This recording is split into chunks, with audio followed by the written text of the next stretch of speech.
Hello and welcome to SPMIS Academy. Today we will analyze important newspaper articles of 4th March 2024. Please note you can download the PDF version of today's newspaper analysis by clicking the link given in the comments section. This is the list of the topics that we will be covering from today's newspaper. The first article is about Grey Zone Warfare. This topic is important from our syllabus GS Paper 2, International Relations point of view. तो सबसे पहले एक बार जरा समझ लेते हैं about this post chief of defence staff and then we will come to the current context.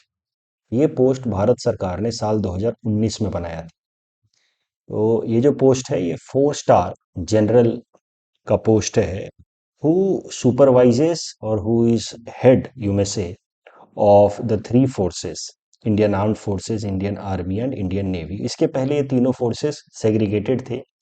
Directly they would report to the ministry of defence. अब बीच में एक और बॉडी बना दी गई, नोडल एजेंसी बना दी गई, चीफ ऑफ डिफेंस स्टाफ 2019 में, which would be chaired by 4 star general. The chief of defense staff was also made principal military advisor to the defense minister on all the 3 tri-service matters. तो तीनों ही जो armed forces हैं हमारे देश के, उन तीनों आर्म्ड फोर्सेस के लिए एक single point adviser, principal military adviser बना दिया गया चीफ ऑफ डिफेंस स्टाफ को। And principal military adviser who is chief of defence staff CDS will be reporting to the defense ministry and defense ministry overall is the part of the central government. इस तरीके की hierarchy बना दी गई। The CDS chief of defense staff was also made a permanent chairperson of chief of staff committee. तो chief of staff committee में कैसा होगा कि ये तीनों ही आर्म्ड फोर्सेस के चीफ होंगे, उसकी कमेटी बनेगी और उसके चेयरपर्सन होंगे CDS। बट एक और ध्यान देने वाली बात यह है कि as per government directions the chief of defence staff will not exercise any military command over the 3 service chief. इनको मिलिट्री ऑर्डर्स, क्या एक्शन लेना है, कैसे लेना है, मिलिट्री कमांड्स नहीं देंगे। इन तीनों की तरफ से जो भी सजेशंस होंगे, तीनों आर्मी या आर्म्ड फोर्सेस के चीफ की तरफ से जो भी सजेशंस होंगे, उसको वो एडवाइस के तौर पे पास करेंगे डिफेंस मिनिस्ट्री को, but the CDS will not pass any military command. तो CDS पहला चीफ ऑफ डिफेंस स्टाफ बनाए गए जनरल बिपिन रावत। साल 2019 में he became the first chief of defence staff. लेकिन फिर आपको पता भी होगा कि जनरल बिपिन रावत साहब की डेथ हो गई इन अ चॉपर क्रैश। कुछ दिनों तक ये पोस्ट खाली रहा, CDS का पोस्ट। उसके बाद lieutenant general Anil Chauhan ji, he succeeded general Bipin Rawat and general Anil Chauhan, lieutenant general Anil Chauhan, he became the second chief of defense staff of the country and currently he is the CDS chief of defense staff। अब current context पे आते हैं। मैंने आपको बताया कि Raisina dialogue चल रहा है दिल्ली में, कंक्लूड हो गया।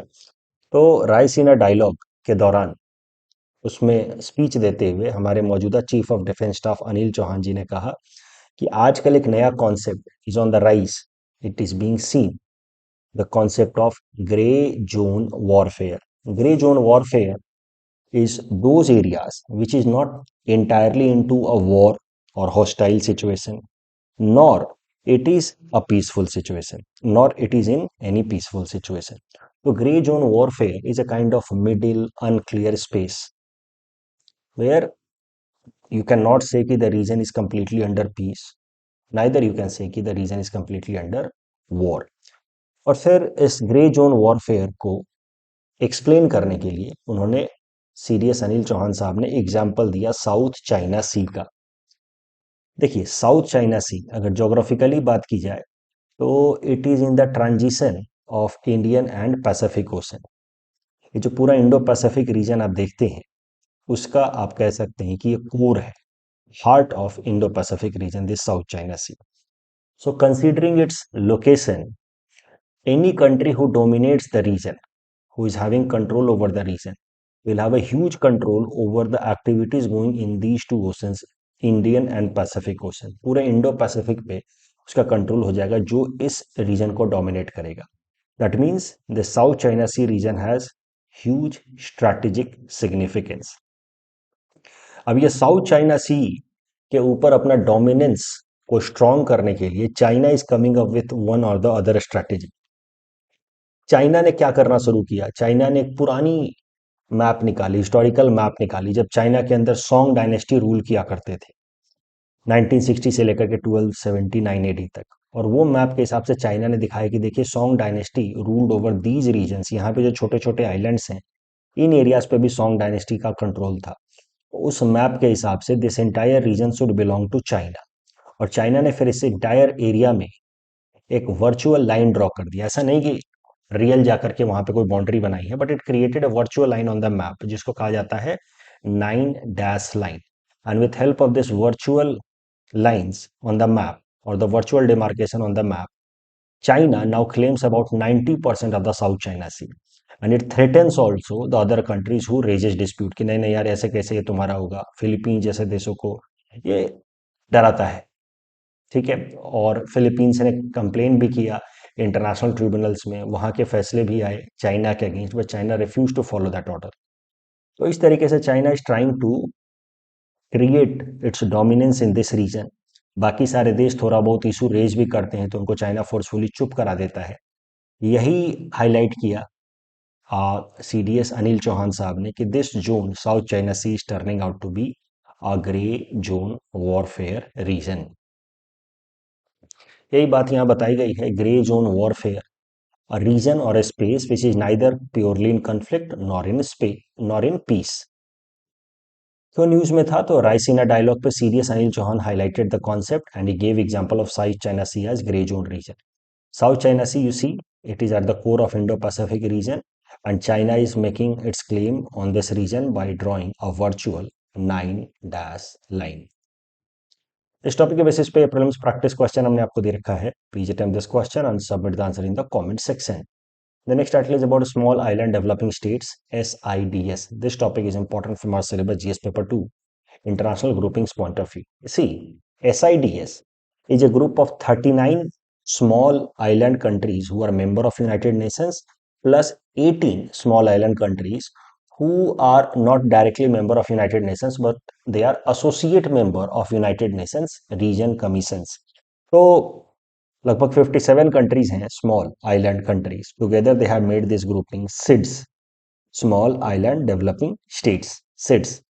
उनमें से 39 जो हैं वो यूनाइटेड नेशंस के मेंबर हैं सीधे सीधे, एंड 18 जो हैं दे आर एसोसिएट मेंबर्स। अगर इन कंट्रीज को देखा जाए सिड्स कंट्रीज को, so they are mainly distributed in the Caribbean region, Indo the Pacific region, Atlantic ocean में थोड़े से आइलैंड्स हैं, and then Indian ocean and South China sea में you can see several small island countries.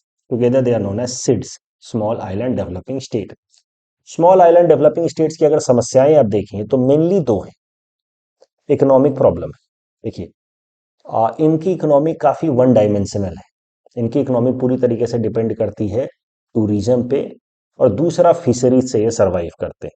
तो समस्या क्या होती है, पैंडेमिक के बाद से टूरिज्म डिक्लाइन हुआ है and that is why there economy has come on the verge of collapsing.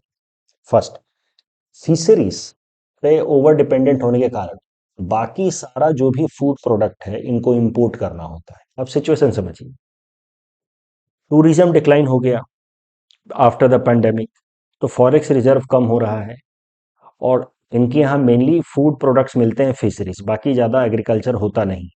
तो बाकी सारे फूड प्रोडक्ट्स को इनको इंपोर्ट करना होता है, बट इंपोर्ट करने के लिए इनको चाहिए फॉरेक्स रिजर्व जो इनके पास है नहीं because of decline of tourism. So this is the major economic challenge these economies are facing, small island developing states are facing post pandemic. तो ये तो इकोनॉमिक चैलेंज होगा। दूसरा जो इससे भी बड़ा चैलेंज वो फेस कर रहे हैं वो है क्लाइमेट चेंज के कारण। इसी भारत जैसे देशों के लिए आप सोचिए क्लाइमेट चेंज होगा, प्रॉब्लम्स होंगी, इराटिक रेनफॉल होगा, हो सकता है कि क्रॉप फेलियर हो, ये सब तो सिर्फ प्रॉब्लम्स होंगी। बट आप सोचिए इन छोटे देशों के लिए, फॉर एग्जांपल मालदीव, इनके ऊपर तो खतरा है कि ये पूरा पूरा डूब जाएंगे, they will have to relocate to somewhere else. तो because of global warming and fast melting of glaciers, sea level is rising. That rising sea level might lead to submergence. As per scientists, it is matter of hardly 100 years. They might submerge and then they will have to look for some other place. So climate change is bigger challenge, economic challenge तो है ही, climate change और उससे होने वाले associated activities are bigger challenge for the small island developing states, city states. उसके अलावा मौजूदा टाइम में भी अब 150 साल बाद डूबेगा डूबेगा, ये वार्मिंग के कारण, क्लाइमेट चेंज, ग्लोबल वार्मिंग के कारण जो हीटिंग हो रहा है ओशनिक वाटर्स का, उस हीटिंग के कारण वाटर की एसिडिफिकेशन भी बढ़ रही है, जिस कारण से फिशरीज की ओवरऑल अवेलेबिलिटी कम हो रही है। इनका करंट सर्वाइवल भी काफ़ी हद तक थ्रेटेंड हो रहा है, और लॉन्ग टर्म में तो इनका सर्वाइवल की पॉसिबिलिटीज ही नहीं दिख रही है वंस दीज लैंड सबमर्ज। तो these are the two big challenges, economic and climate change related challenges. इसी कारण से मौजूदा टाइम में United Nation Secretary General Antonio Guterres साहब ने कहा कि इन देशों के लिए अभी से ही कोई प्लानिंग करनी होगी, otherwise these countries might face a very grave threat in the future. तो small island developing states SIDS group of 39 UN states and 18 associate members, region Caribbean, Pacific, Atlantic, Indian ocean and South China sea. Challenges faced, economic challenges, economy one dimensional है, tourism और fisheries पर dependent है, और दूसरा climate change, climate change के कारण सी level rise हो रहा है, लैंड सबमर्जेंस हो रहा है, और दूसरा reduction in marine resources due to warming of the sea. तो ये दो मेजर चैलेंजेस ये फेस कर रहे हैं। Third topic is world wild life day. This topic is important for my syllabus GS paper 3 environment point of view. देखिए, साल 2013 से ही 3 मार्च को दुनिया भर में सेलिब्रेट किया जाता है वर्ल्ड वाइल्ड लाइफ डे, क्योंकि साल 2013 में 68 session of United nation general assembly में एक रिजोल्यूशन एक्सेप्ट किया गया कि 3 मार्च को वर्ल्ड वाइल्ड लाइफ डे की तरह सेलिब्रेट किया जाएगा। 3 मार्च को ऐसा क्या खास है?